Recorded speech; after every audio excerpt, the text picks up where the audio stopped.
Tech day fertility అమ్మ అనే పిలుపుకు శ్రీకారం చుట్టండి. పొందండి ఉచిత మొదటి కన్సల్టేషన్, మొదటి స్కాన్. సంప్రదించండి 8880744744. నమస్తే, వెల్కమ్ టు ఐ డ్రీమ్. నేను మీ మాధురి. బ్రెస్ట్ క్యాన్సర్స్తో ఏటా లక్షలాది మంది మహిళలు చనిపోవటం జరుగుతోంది. దీనిపైన ఎంత అవగాహన కల్పిస్తున్నప్పటికీ కూడాను చాలా మంది ఒక సిగ్గు అనే ఒక షై ఫీలింగ్తో కంప్లీట్గా వాళ్ళు బయటకి ఇంకా రాలేక చాలామంది చనిపోతున్న సిచ్యువేషన్స్ ఉన్నాయి. అయితే బ్రెస్ట్ క్యాన్సర్ని మనం ఎలా గుర్తించాలి, గుర్తించిన వెంటనే ఏం చేయాలి, డీటెయిల్గా చెప్పడానికి మనతో పాటు ఉన్నారు డాక్టర్ వసుంధర, గైనకాలజిస్ట్. తనని అడిగి డీటెయిల్గా తెలుసుకుందాం. Hello ma'am. Hello ma'am, breast cancer అసలు ఫస్ట్ దీన్ని ఎలా ఐడెంటిఫై చేయాలంటారు? బ్రెస్ట్ క్యాన్సర్ ఐడెంటిఫికేషన్ అనేది ఎప్పుడు కూడా సెల్ఫ్గా అయితే చాలా వరకు అవుట్కమ్ బెటర్గా ఉంటుంది.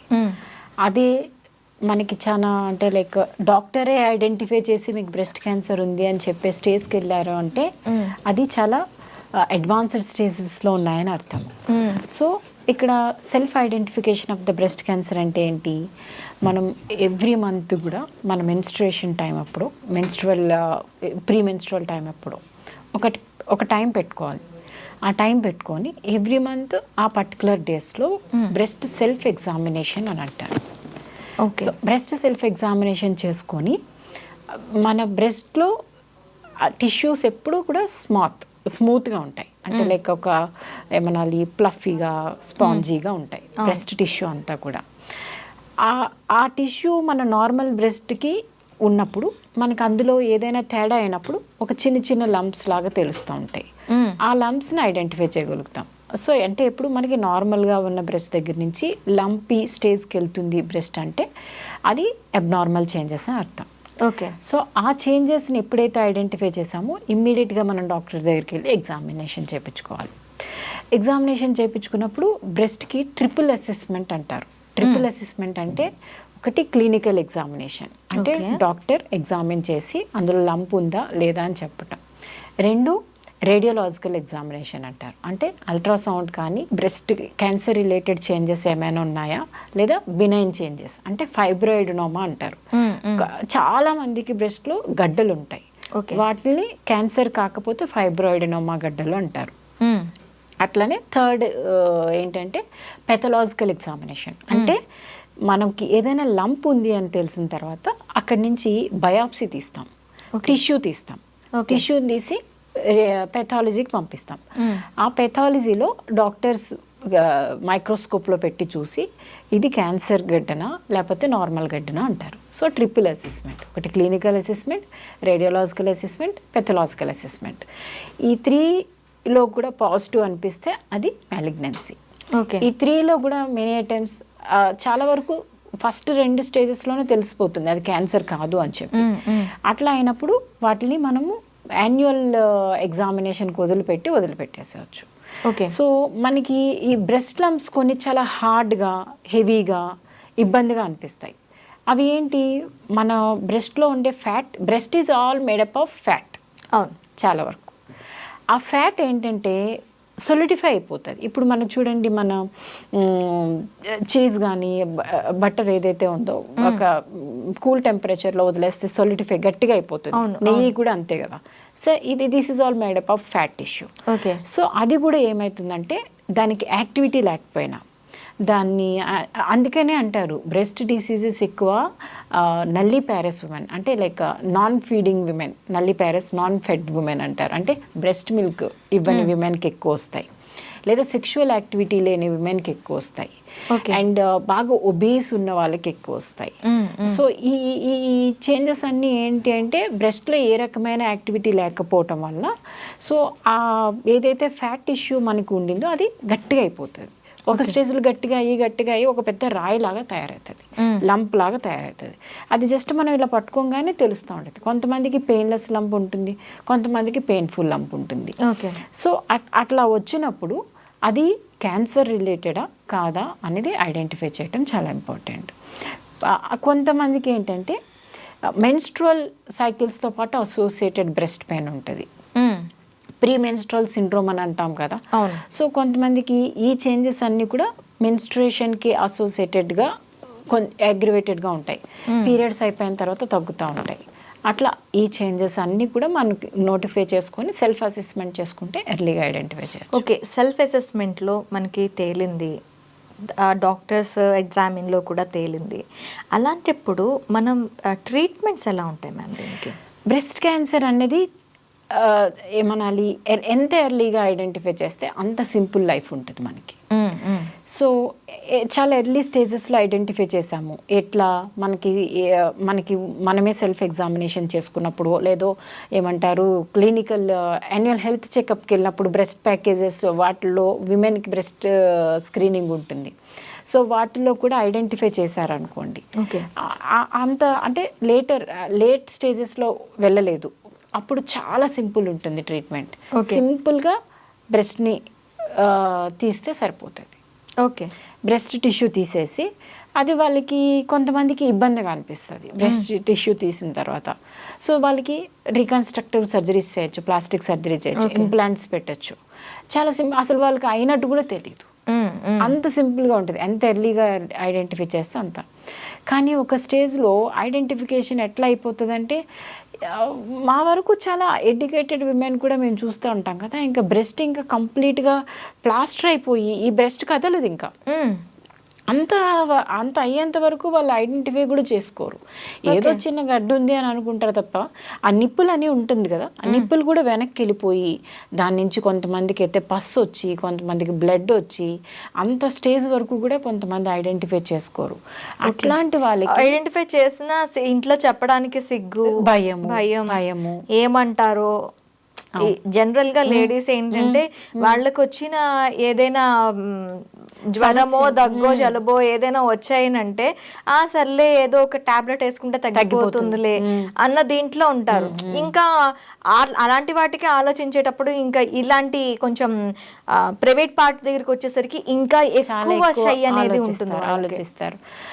సో ఈ స్టేజెస్లో ఐడెంటిఫై చేసిన బ్రెస్ట్ క్యాన్సర్ అయితే కనుక చాలా వరకు అప్పటికే మెటాస్టాటిస్ అంటే మెట్స్ వెళ్ళిపోయి ఉంటాయి బోన్కి. ఎక్కువ బ్రెస్ట్ క్యాన్సర్ మెట్స్ వచ్చేసి ఎక్కువ బోన్కి వెళ్తూ ఉంటాయి. సో ఒక్కొక్క పార్ట్లో క్యాన్సర్కి దానికి ఏమనాలి ప్రిఫరెన్స్ మెటాస్టాసిస్ ఉంటుంది అనమాట. ఈ బ్రెస్ట్కి వచ్చేది క్యాన్సర్ ఫస్ట్ బోన్కి వెళ్తూ ఉంటుంది మెటాస్టాసిస్, తర్వాత బ్రెయిన్కి వెళ్ళటం అట్లా ఉంటుంది. సో అంత స్టేజ్ వరకు వెళ్ళిపోతే కనుక అది కూడా మన అదృష్టం బాగుండి ఈ బ్రెస్ట్ ఏదైతే మాస్ తీసేసిన తర్వాత కీమోథెరపీకి అలా ఏమైనా అమికబుల్గా ఉంది, అవి చేసుకుంటే తగ్గుతాయి అనుకుంటే ఆ లైఫ్ కూడా చాలా వరకు బెటర్గా ఉంటుంది. ఎందుకంటే మెడిసిన్ అంతా అడ్వాన్స్ అయింది ఈ ప్రెసెంట్ రోజుల్లో. చాలా అడ్వాన్స్డ్ మెడిసిన్, ఆ కీమోథెరపీ డ్రగ్స్ కానీ, ఇదివరకు బ్రెస్ట్ క్యాన్సర్కి ట్రీట్మెంట్ అంటే చాలా దారుణంగా ఉండేది. ఆ breast cancer extensive breast cancer చేయడము, సర్జరీ చేయడము, ఆ తర్వాత చాలా ఇంటాలరబుల్ కీమోథెరపీ ఇవ్వటం అట్లా ఉండేది సిచ్యువేషన్. మనకు అంతే అప్పుడప్పుడే ఒక్కొక్క మెడిసిన్ అడ్వాన్స్మెంట్ అయ్యే కొద్దీ దాని సైడ్ ఎఫెక్ట్స్ తగ్గుతూ వస్తూ ఉన్నాయన్నమాట. ఇదివరకు మొత్తం హెయిర్ లాస్, విపరీతమైన హెయిర్ లాస్, ఇవి బాడీలో డిఫరెంట్ పార్ట్స్ మీద ఎఫెక్ట్ అనిపించడం, మనిషి బాగా సన్నగా అయిపోవటం, ఇట్లాంటి డిఫరెంట్ ఎఫెక్ట్స్ ఉండేవి. కానీ ఇప్పుడు బ్రెస్ట్ క్యాన్సర్ ట్రీట్మెంట్ చేసిన వాళ్ళకి వాళ్ళు చెప్తేనే కానీ మనకు తెలియట్లేదు నేను బ్రెస్ట్ క్యాన్సర్ సర్వైవర్ అని. ఓకే, సో అంత అడ్వాన్స్మెంట్ ఆఫ్ మెడికేషన్ వచ్చింది. సో మెడికేషన్ వచ్చింది, ట్రీట్మెంట్స్ వచ్చాయి, సర్జరీలు కూడా డిఫరెంట్ టైప్స్ ఆఫ్ టెక్నిక్స్ వచ్చేసాయి. సెంటినల్ లింఫ్ నోడ్ బయాప్సీ అంటున్నాం.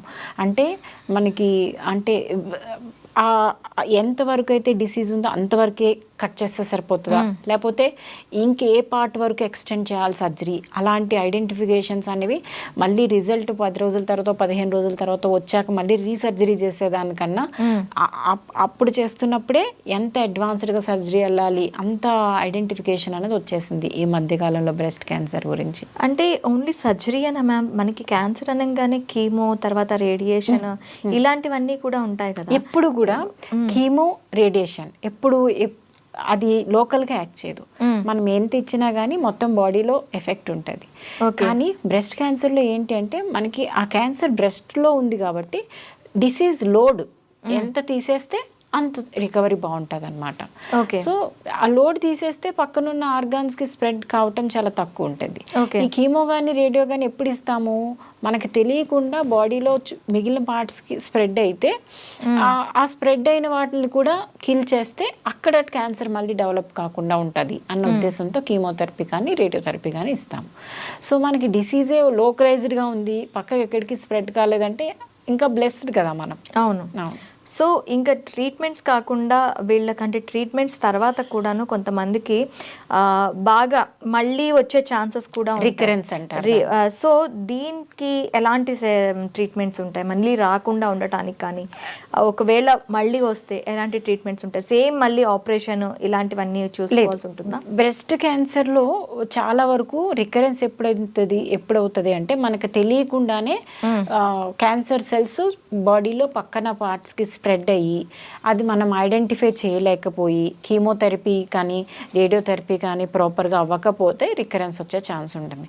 కొన్ని సిట్యువేషన్స్లో రేరెస్ట్ ఆఫ్ ద అది ఏమనాలి పూర్లీ డిఫరెన్షియేటెడ్ బ్రెస్ట్ క్యాన్సర్స్ అంటారు. అంటే ఇది అర్థం కాని క్యాన్సర్ అనమాట. ఇది ఈ టైప్ ఆఫ్ క్యాన్సర్ అంటే ఈ టైప్ ఆఫ్ మెడిసిన్ ఇవ్వాలని ఉంటుంది, ఇంకొక టైప్ ఆఫ్ క్యాన్సర్ అంటే ఇంకొక టైప్ ఆఫ్ మెడిసిన్ ఇవ్వాలని. కొన్ని పూర్లీ డిఫరెన్షియేటెడ్, అవి ఏ కేటగిరీకి చెందవు, వాటికి ఏ టైప్ ఆఫ్ మెడిసిన్ ఇవ్వాలన్నది కూడా కొంచెం కన్ఫ్యూజన్గానే ఉంటుంది. ఓకే. సో అట్లాంటి స్టేజెస్లో అవి ఎటు ట్రావెల్ చేస్తాయన్నది కూడా చాలా ఇబ్బంది. సో నేను చెప్పినట్టుగా ప్రిడిస్పోజిషన్ ఉంటుంది ఒక్కొక్క ఆర్గాన్కి ఒక్కొక్క స్ట్రక్చర్.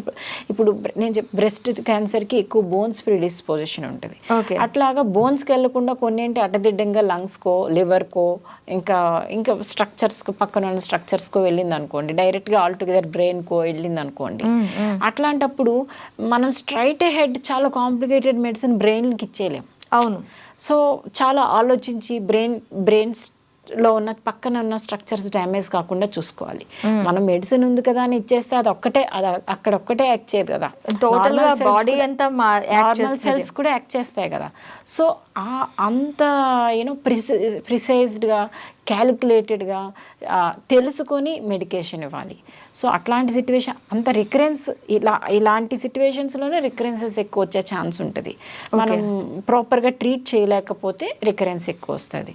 కానీ మంచిగా ఎర్లీగా డయాగ్నోస్ చేసి తొందరగా సర్జరీ చేయించుకొని దానికి అవసరమైతే క్యాన్సర్ కానీ కీమోథెరపీ కానీ మిగిలిన థెరపీస్ ఏమైతే ఉన్నాయో చేయించుకుంటే రికరెన్స్ రేట్ చాలా తక్కువ. ఓకే. ఇంకా బ్రెస్ట్ క్యాన్సర్స్ని మనం ఇంట్లోనే ఎట్లా మనం చేసుకోవాలి అంటారు ఐడెంటిఫై? బ్రెస్ట్ క్యాన్సర్కి identification only one thing, self examination of the breast. అది మాత్రం it is the heart rule of the breast cancer. Heart rule of the breast cancer అంటే ఏంటి? నేను చెప్పినట్టుగా ఫస్టే చెప్పాను, ఎవ్రీ మంత్ ఏదో ఒక పర్టికులర్ టైం పెట్టుకోండి. ఎక్కువ చాలామంది మేము అవేర్ చేసేది ఎట్లా అంటే మీ మెన్స్ట్రుయేషన్ టైం అప్పుడు చూసుకోండి. మెన్స్ట్రువల్ టైం అప్పుడు విమెన్ ఎప్పుడు కూడా వాళ్ళ ఓవరాల్ హెల్త్ ఎప్పుడు కాన్సన్ట్రేట్ చేస్తారు. సో వాళ్ళ జెనిటల్ క్లీనినెస్ చూసుకుంటారు. At the same time self examination breast అప్పుడు మర్చిపోతే ఈ మంత్ మెన్స్ట్రుయేషన్ వచ్చినప్పుడు మన బ్రెస్ట్ ఎగ్జామిన్ చేసుకుంటే మళ్ళీ నెక్స్ట్ మంత్ మెన్స్ట్రుయేషన్ వచ్చినప్పుడు బ్రెస్ట్ ఎగ్జామినేషన్ డెఫినెట్గా చేసుకోవాలి. మన చక్కగా పడుకొని చేసుకోవచ్చు, నిల్చొని చేసుకోవచ్చు, అండ్ కూర్చొని చేసుకోవచ్చు. ఒక పొజిషన్, ప్రాపర్ పొజిషన్ చెప్పాలంటే మనం చక్కగా నిల్చొని 2 చేతులు ఇట్లా పైకి ఎత్తి బ్రెస్ట్ని మనం ఫ్రీగా, బ్రెస్ట్ టిష్యూని ఫ్రీగా హ్యాంగ్ అయ్యేటట్టు చేసి మన పామ్స్, మన ఏదైతే అరిచేయి ఉంటుందో అరిచేయితో బ్రెస్ట్ మొత్తం 4 కార్నర్స్లో ఇట్లా ఒత్తుకుంటూ ఉంటే మనకి ఏదైనా చిన్న లంప్ ఉన్న ఐడెంటిఫై అయిపోతుంది. సో మన అంటే లైక్ 3 o'clock నుంచి 6 o'clock పొజిషన్, 6 o'clock నుంచి 9 o'clock పొజిషన్, 9 నుంచి 12, 12 నుంచి 3 అట్లా 4 క్వాడ్రెంట్స్ని గట్టిగా అంచి పెట్టుకొని ఇట్లా క్లాక్ వైజ్గా చూసుకుంటూ ఉంటే మనకి బ్రెస్ట్లో ఏమైనా లంప్ ఉందా లేదా తెలిసిపోతుంది. లంప్ ఉంది అంటే ఇమ్మీడియట్గా డాక్టర్ దగ్గరికి వెళ్ళి డాక్టర్ చేతి కూడా క్లినికల్గా ఎగ్జామినేషన్ చేపించి డాక్టర్కి ఏదైనా డౌట్ అనిపిస్తే అల్ట్రాసౌండ్ బ్రెస్ట్ చేయించుకోవచ్చు. అల్ట్రాసౌండ్ బ్రెస్ట్లో ఇమ్మీడియట్గా మనకి ఏమైనా డౌట్ వచ్చిందనుకోండి అక్కడే డాక్టర్ బయాప్సీ తీసేస్తారు. లేదు డాక్టర్కి అల్ట్రాసౌండ్లో మనకు తెలియటం లేదు, చిన్న నాడ్స్ ఉన్నాయి, దాన్ని బయాప్సీ తీయటం కూడా చాలా ఈజీ కాదు అప్పుడు ఏంటి మ్యామోగ్రామ్ బ్రెస్ట్ చేయించుకోవచ్చు. మ్యామోగ్రామ్లో ఇంత చిన్న చిన్నవి కూడా మైక్రో క్యాల్సిఫికేషన్స్ కూడా తెలిసిపోతాయి. మ్యామోగ్రామ్లో ఎంతో టెక్నాలజీ వచ్చేసింది ఇప్పుడు. ఎన్ని స్టేజెస్ ఆఫ్ బ్రెస్ట్ క్యాన్సర్ చిన్న ఇంకా డెవలప్ అవుతుంది అన్నది కూడా ఇప్పుడు చాలా వరకు కనిపెట్టేస్తాయి మ్యామోగ్రామ్లో. అట్లానే మ్యామోగ్రామ్ కూడా ఎవ్రీ ఇయర్ చేయించుకోకూడదు. మ్యామోగ్రామ్కి ఏంటంటే రేడియేషన్ రిస్క్ ఉంటుంది. ప్రతిసారి అసలు చాలా మందికి తెలియని విషయం ఏంటంటే ఎవ్రీ ఇయర్ వెళ్ళి మ్యామోగ్రామ్ చేయించుకోవాలి బ్రెస్ట్ క్యాన్సర్ స్క్రీనింగ్లో అని చాలామంది అనుకుంటారు. కానీ మ్యామోగ్రామ్ అందరికీ అవసరం ఉండదు.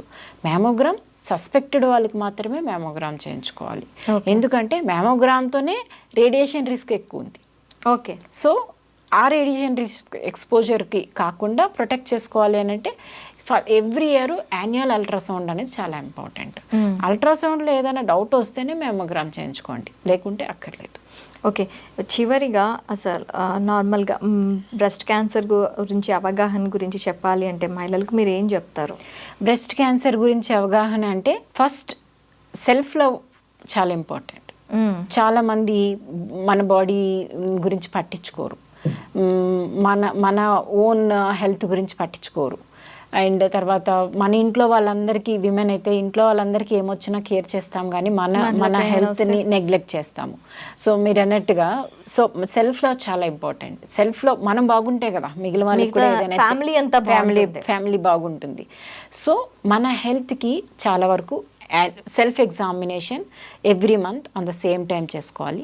యాన్యువల్ హెల్త్ చెకప్స్లో breast examination, ultrasound of the breast important, అది చేయించుకొని అండ్ క్లినీషియన్తో ఆర్ మీ గైనకాలజిస్ట్తో మీకున్న డౌట్స్ కానీ మీ హెల్త్ సిట్యువేషన్ కానీ ఒకసారి చెప్తే వాళ్ళు మెడిసిన్ కామన్ విమెన్కి తెలియదు.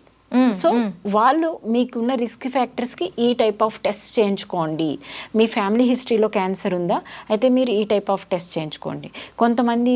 చాలామందికి బ్రెస్ట్ క్యాన్సర్కి మ్యామోగ్రామ్ ఉంటుందని తెలుసు చాలామంది, కానీ కొన్ని జెనెటిక్ టెస్టింగ్ చేసుకుంటే కూడా మీకు హిడెన్ రిస్క్ ఉంటే తెలుస్తుంది అనేది తెలీదు. కానీ ఎవరికి జెనెటిక్ టెస్టింగ్ చేయించాలి, ఎవరికి అక్కర్లేదు అనేది డాక్టర్ చెప్తారు. So breast self examination and డాక్టర్తో annual checkup, if necessary test చేయించుకుని మన రొటీన్ హెల్త్ చెకప్లో పార్ట్ అండ్ పార్సల్ చేస్తే కనుక బ్రెస్ట్ క్యాన్సర్ నుంచి ఈజీగా బయటపడవచ్చు. And in case if you are diagnosed with breast cancer, nothing to worry, చాలా అడ్వాన్స్డ్ మెడికేషన్ వచ్చింది. If you strictly adhere to the treatment, survival కూడా అంతే ఈజీ ఉంటుంది. మ్యామ్ ఇంకో డౌట్ నాకు, నార్మల్గా మదర్కి బోన్ క్యాన్సర్ ఉంది, లేదు అంటే సర్వైకల్ క్యాన్సర్ ఉంది, ఏదో ఒక పార్ట్లో మదర్కి కానీ ఫాదర్కి కానీ క్యాన్సర్ అటాక్ అయింది. అలాంటి టైంలో మనకి జెనెటికల్గా క్యాన్సర్ అనేది అటాక్ అవుతుందని మనకి సైంటిఫికల్లీ ప్రూఫ్. సో వీళ్ళకి బ్రెస్ట్ క్యాన్సర్ వచ్చే అవకాశం ఉంటుందా? లేదు. ఫాదర్కి ఏదో క్యాన్సర్, మదర్కి ఏదో క్యాన్సర్ ఉంటే మనకి బ్రెస్ట్ క్యాన్సర్ వస్తుంది అని లేదు. కానీ రిప్రొడక్టివ్ ఆర్గాన్స్, మదర్కి రిప్రొడక్టివ్ ఆర్గాన్ క్యాన్సర్ ఉంటే మనకి కూడా రిప్రొడక్టివ్ ఆర్గాన్ క్యాన్సర్ వచ్చే ఛాన్స్ ఉంటుంది. సో మదర్కి బ్రెస్ట్ క్యాన్సర్ ఉంటే మనకి రిస్క్ ఎక్కువ. అదే మదర్కి ఓవేరియన్ క్యాన్సర్ ఉందంటే మనకి ఓవేరియన్ క్యాన్సర్ ఛాన్సెస్ ఎక్కువ. అయితే మదర్కి బ్రెస్ట్ క్యాన్సర్ ఉన్నప్పుడు మనం కూడా ఈ రిప్రొడక్టివ్ ఆర్గాన్స్ అన్నిటికీ కొన్ని కామన్ జీన్స్ యాక్ట్ చేస్తాయి. సో మనం కూడా దాని పర్టికులర్ రిలేటెడ్ జెనెటిక్ టెస్టింగ్ చేయించుకోండి, ఇఫ్ నెసెసరీ చేయించుకొని ఆ జెనెటిక్ టెస్ట్లో స్ట్రాంగ్ ప్రిడిస్పోజిషన్ ఉంది అని అంటే ప్రొఫిలాక్టిక్ థెరపీస్కి వెళ్తారు. ప్రొఫిలాక్టిక్ థెరపీ అంటే చాలా మంది ఇప్పుడు యాంజెలినా జోలిని చూసాం, ఆమెకి BRCA1 BRCA2 జీన్స్ అని కొన్ని జెనెటిక్ టెస్టింగ్ చేయించుకున్నారు. ఎందుకు వాళ్ళ మదర్కి వాళ్ళ సిస్టర్కి సమ్ క్యాన్సర్ వచ్చిందని. సో ఆమె కూడా హై రిస్క్ అని చేయించుకొని నేను కూడా హై రిస్క్ అని ఆమె ఏం చేయించుకుంది, బయోలేటరల్ బ్రెస్ట్ తీపిచ్చేసుకుంది, ఓవరీస్ తీపిచ్చేసుకుంది, అన్ని రిప్రొడక్టివ్ ఆర్గాన్స్ని తీపిచ్చేసుకుంది. సో ఇవన్నీ కూడా వీటికి మనం ఎంత జెన్యూనిటీ ఎంతవరకు అది కరెక్ట్ అని చెప్పలేకపోవచ్చు. కానీ రిస్క్ అసెస్మెంట్ ఫ్యాక్టర్ బట్టి కొన్ని అవసరమైతే as it is indicated. Instead of getting it done once it is been diagnosed, లేదా ప్రొఫిలాక్టిక్గా చేయించుకోవడమా అనేది డాక్టర్ అండ్ పేషెంట్ కూర్చొని డిస్కస్